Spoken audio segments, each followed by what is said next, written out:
اسے مسجد اقصیٰ کہا جاتا تھا عرب کے ہاں، کہ وہ بہت زیادہ فاصلے پر ایک مقام ہے جس کی وجہ سے اسے مسجد اقصیٰ کہا جاتا ہے۔ اس دوری کے باوجود اللہ تبارک و تعالی نبی کریم صلی اللہ علیہ وسلم کی اس دلیل نبوت کو بیان فرما رہے ہیں کہ آپ صلی اللہ علیہ وسلم کے جو نبوت کے بہت سارے دلائل ہیں، ان میں سے ایک بہت بڑی دلیل یہ سفر معراج بھی ہے، کہ جنہیں دیکھ کر کے اہل ایمان یک بارگی اسے تسلیم کرتے ہیں، اور جنہیں ایمان مقدر جن کا نہیں اور جو ایمان سے دور ہیں وہ اس سے طرح طرح کی باتیں نکالتے ہیں، کیسے پہنچے ہوں گے، کیسے سفر ہو سکتا ہے، اتنی تھوڑی مدت، اتنی قلیل مدت میں کیسے ہو سکتا ہے۔ یہ ایمان اور غیر ایمان کی بات ہے۔ ایمان والے تسلیم کرتے ہیں، اور جن کا ایمان نہیں ہے وہ اس سے بڑی باتوں کا بھی انکار کر بیٹھتے ہیں۔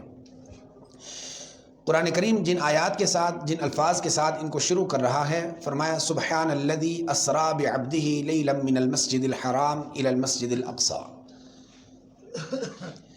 اللہ تبارک و تعالیٰ نے اس سفر معراج کو اور سفر اسراء کو، جو رات کے ایک وقت میں ایک تھوڑے سے قلیل مدت میں ہوا ہے، اس کو سبحان کہہ کر کے شروع فرما رہے ہیں۔ سبحان کا لغوی معنی پاکی کے ہے۔ اللہ تبارک و تعالیٰ کی ذات پاک ہے۔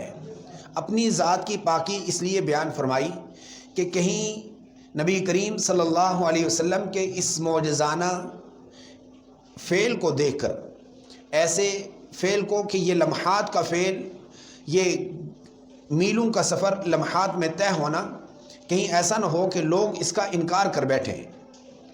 فوراً ہی دوسری یہ کہ کہیں خدا نہ خواستہ اس طویل سفر کو مختصر وقت میں نپٹانے کی وجہ سے کہیں حضرت عیسیٰ علیہ السلام کی متبعین کی طرح یہ مبتلا نہ ہو جائیں اور حضور کو درجہ الوہیت تک نہ پہنچا بیٹھیں، کہ یہ بھی شاید کوئی غیبی طاقت ہے، شاید یہ بھی کوئی اللہ کی قدرتیں اپنے پاس رکھے ہوئے ہیں، جب چاہیں جیسے چاہیں جب چاہیں جو چاہیں کر سکتے ہیں، اس کا کہیں کسی کے ذہن میں ذرا برابر بھی شائبہ پیدا نہ ہو۔ قرآن کریم کتاب توحید ہے، یہ کہیں بھی شرک کو پیدا ہونے ہی نہیں دیتی، شرک کے پیدا ہونے سے پہلے ہی اس کا قلع کما کر دیا۔ فرمایا سبحان الذی اسریٰ، پاک ہے وہ ذات جس نے جو لے گیا بعبدہ لیلاً، اپنے بندے کو رات کے کچھ حصے میں، من المسجد الحرام الی المسجد الاقصی، مسجد حرام سے مسجد اقصیٰ کی طرف۔ یہ رات کے کچھ حصے میں لے جانے کی جو صورت ہے وہ میں پہلے عرض کر چکا ہوں کہ آپ صلی اللہ علیہ وسلم کو جو دکھ، درد اور جو اندرونی بیرونی ایک قسم کی آزمائش تھی، اس آزمائش میں آپ کو یہ سفر عالم بالا کا کرایا، آپ کو خوش کر دیا۔ اللہ تبارک و تعالیٰ نے اپنی زیارت کے لیے بلا لیا۔ زمینی سفر وہ بھی لمحات میں پورا ہوا۔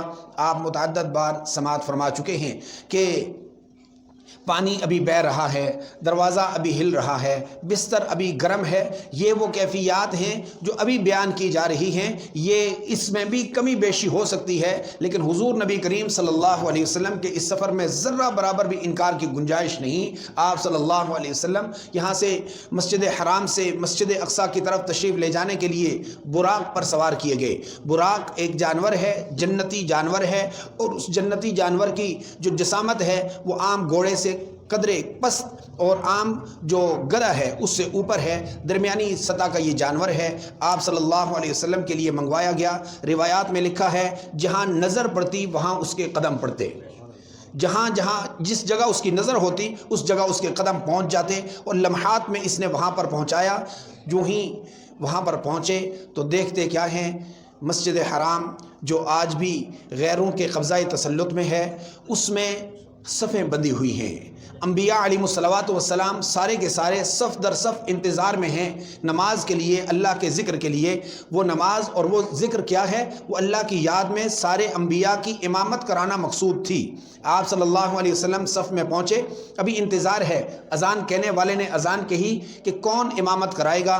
سیدنا جبریل علیہ السلام نے حضور نبی کریم صلی اللہ علیہ وسلم کا ہاتھ پکڑا اور آپ کو مصلی پر کر دیا۔ پوچھا یہ پیچھے کون لوگ کھڑے ہوئے ہیں؟ ہیں، بتلایا کہ یہ انبیاء علیہ الصلوۃ والسلام ہیں۔ یہی وجہ ہے کہ حضور نبی کریم صلی اللہ علیہ وسلم کا لقب امام الانبیاء والمرسلین ہے، کہ آپ مرسلین کے بھی امام ہیں، آپ انبیاء کے بھی امام ہیں۔ اس جگہ پر امامت فرمائی۔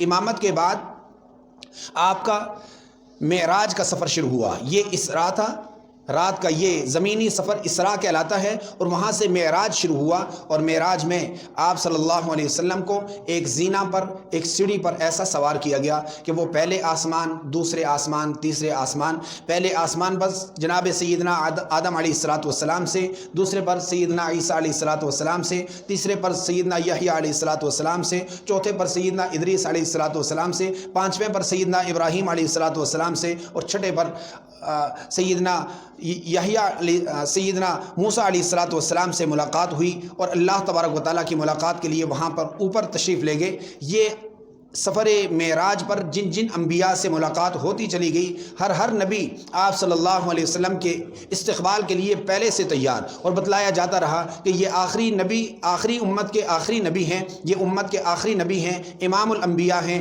انہوں نے امامت فرمائی ہے۔ یہ طے کر کے جب آسمان پر سفر کرایا گیا آپ صلی اللہ علیہ وسلم کو، اس آسمانی سفر میں کچھ ایسے مشاہدات دیکھے کہ جو یادگار ہیں۔ اس طرح کے سیر اور سفر میں انسان کو بہت ساری چیزیں یادگار رہتی ہیں۔ آپ صلی اللہ علیہ وسلم بھی سید البشر ہیں۔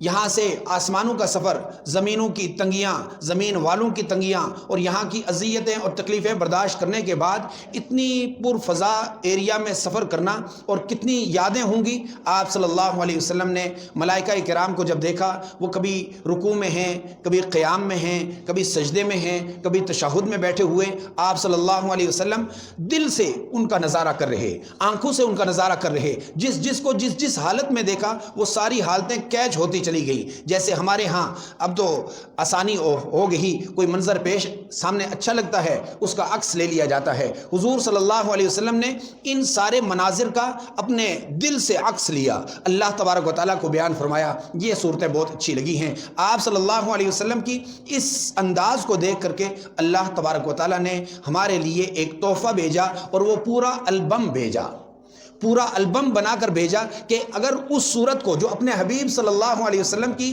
جو پسندیدہ صورتیں ہیں، جو جنت کے اور جو عالم بالا کے سفر میں انہوں نے دیکھی ہیں، وہ اگر آج بھی اگر کوئی دیکھنا چاہتا ہے، ان کو ظاہر کرنا چاہتا ہے، تو یہ حیت اختیار کر لے۔ وہ ملائکہ کی صورت کیا تھی؟ وہ قیام میں کھڑے ہوئے، وہ رکوع میں جھکے ہوئے، وہ سجدے میں، وہ قومے میں، وہ جلسے میں، وہ سلام میں، وہ جو کیفیات منتشر تھیں، ہر فرشتے کی علیحدہ کیفیت تھی، اس سب کو ایک البم میں جمع کر کے نماز کا تحفہ دے کر بھیج دیا۔ قل يا عبادي الذين أسرفوا على أنفسهم لا تقنطوا من رحمة الله